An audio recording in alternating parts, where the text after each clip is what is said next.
This is baguettes, bangus made into small and crispy nuggets, easy to eat, full of flavor, and fresh from the gupan. Every bite is a taste of our local pride.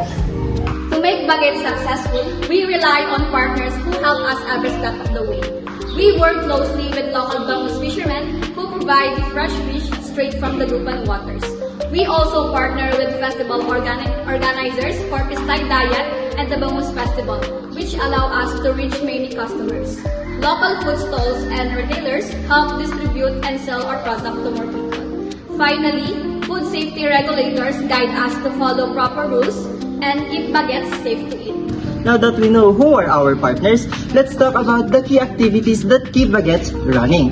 First, we buy fresh bangus from our trusted fishermen, then we prepare, process, and fry the fish into a bite-sized nuggets. We also offer 3 flavors: plain, cheese, and spicy. Aside from productions, we plan and coordinate sales at festivals and events where many people can see and try our product. Our key resources are the things that make our business possible. These include our brand name, baguettes, and logo, which help people recognize us. We have skilled staff who handle preparation and cooking. Our strong relationship with local freshmen ensure our steady supply of fresh fish. Lastly, our kitchen facilities and cold storage keep our ingredients clean, fresh, and ready for production. So, what makes baguettes special? First, we offer a new way to enjoy bangus by turning it into a bite-sized nugget that are easy to eat. We make sure that every serving is 100% fresh using real Dagupan bangus. Our product is affordable, filling, and flavorful. Most importantly, baguettes combines heritage and innovation, giving a fresh twist to a classic local favorite.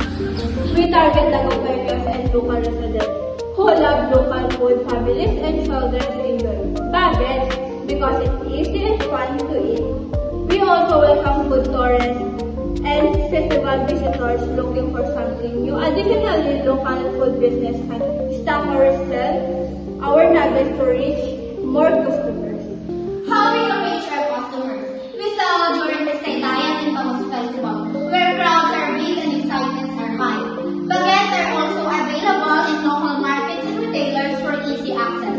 For promotions, we use social media and online platforms to let know people about our product. For convenience, we can also offer delivery through courier services. We make sure our customers feel connected to baguettes. By buying our products, they are supporting local livelihoods, especially the fishermen who supply our fish. During festivals, we match the joyful and lively vibe, making the people feel welcome. We also enhance their experience by offering dips and sauces that make the nuggets even more delicious. Running baguettes comes with expenses. We spend money on fresh bangus and ingredients, as well as processing, buttering, and frying the nuggets.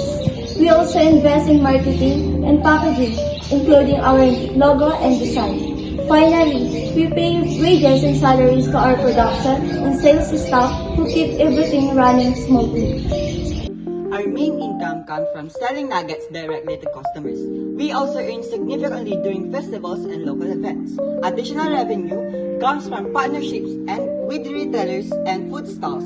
And in the future, we plan to export premium bangus products to other cities in the Philippines to grow our business further. Baguettes! Made with hands!